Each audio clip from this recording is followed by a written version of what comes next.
Thank you for listening to the 39th Street Church of Christ Daily Devotional. The devotional today is a riddle. What do a paw, a mane, and a severed head have in common? By Jared Williams. Now, you may be expecting a story. I know, I don't have a story today. Instead, I have a riddle. It's the riddle of the day. What do a paw, a mane, and a severed head have in common? A paw, a mane, and a severed head. What do they have in common? I was actually working on a lesson for a Sunday morning, which at some point I'll get to. And I was reading in Matthew about the parable of the tares and the wheat. And in that parable, the man has this wheat field and someone comes in and sows tares in it.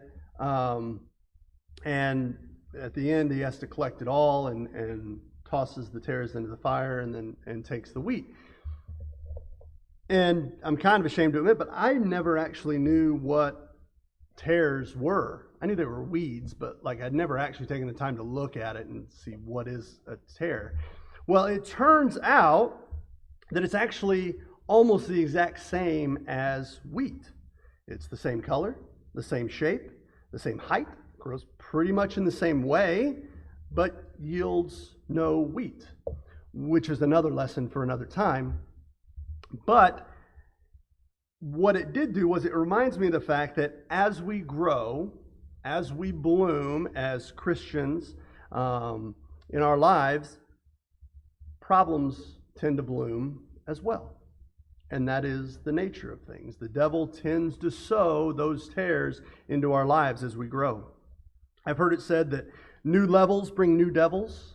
I like that statement. Or as Christopher George Lattimore Wallace said, more money, more problems.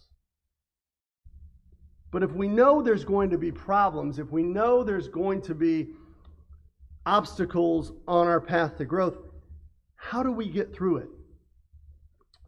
Well, for the lectureship, I was given the topic of talking about, well, what it came down to was, where is our heart?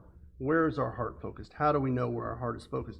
And I spent a lot of that time in 1 Samuel chapter 17, when David, the lesson was based on, is there not a cause? And when I look at someone that overcame problems, when I look at someone that survived through immense situations, I look at David. And so David, if we remember back in 1 Samuel chapter 17, David is this young shepherd boy, really of no renown, comes to the battle, and Goliath's there. And Goliath is shouting, he's ranting at the Israelites, telling them all sorts of things. And the Israelites are retreating. They're hiding from this man. And David rolls up and he's like, what are you doing? Who is this uncircumcised Philistine that he dares to speak against our God? And I've always thought, I'm like, wow, that's powerful. That he could just walk up into the situation and he didn't even think twice about it. He just said, who is he and why is he saying that? And why are you letting him say that?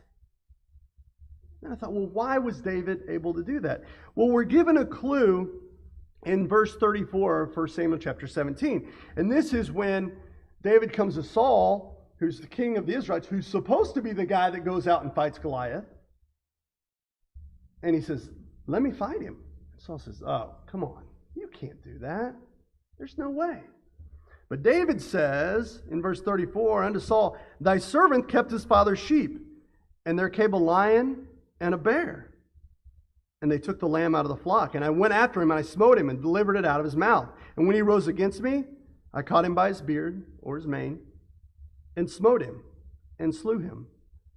Thy servant slew both the lion and the bear, and this uncircumcised Philistine shall be as one of them, seeing that he had defied the armies of the living God. And David said, moreover, the Lord that delivered me out of the paw of the lion and out of the paw of the bear, he will deliver me out of the hand of the Philistines. How did David fight the battle? How do we fight the battle? He remembered the victories that God had already given to him. And if you don't have a Rolodex of the victories that God has given you in your life, you need to start now. Because I'm not going to tell you that the victories are easy. I'm not going to tell you the victories are enjoyable or fun, because oftentimes they're not. But we have a sign in our house, and it said, if God brings you to it, He will bring you through it. The battle against the lion, the battle against the bear, gave him the courage to face Goliath.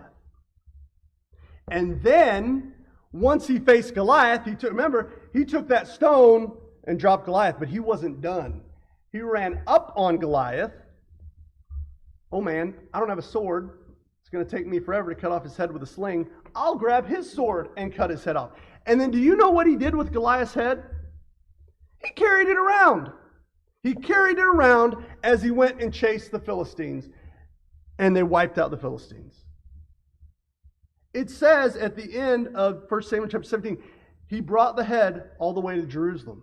Then it says at the very end of the chapter, when Abner brought him to meet Saul, he says, David, you got to come talk to Saul again. You know what he brought? Goliath's severed head. Why? Because it was a sign of victory.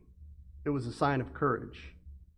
Now I want you to think back in your life, in your past, to those times where you saw, there's no way I can make it. There's no way I can deal with this. Maybe you even felt that crushing sensation around you, like, I don't know, this may be it. I don't think I can do it. You're here tonight. You're a faithful Christian. You've survived 100% of the devil's attacks against you so far. If we remember our victories, we will survive 100% of the devil's attacks. We may be battered. We may be bruised. It may not be fun. It may just downright hurt. But if we remember the victories, we're going to get through. I've been broken before, but I made it. I've been betrayed, but I made it. I've been lied about, but I made it. I've been gripped with things so bad that I didn't think I was going to make it through the night, but I made it. I've been perplexed, but not in despair. I've been persecuted, but not forsaken. I've been cast down, but not destroyed. For our light affliction, which is but for a moment, worketh for us a far more exceeding and eternal weight of glory. Focus on your victories this week, not your troubles, because God will bring you through it just like He has before. Hold on to the paw. Hold on to your mane. If you want to, you can hold on to the severed head too. I don't know. You might not want to walk into a store with that, but hold on to your victories. You can make it through. I can make it through. Thank you for taking the time to watch this short devotional.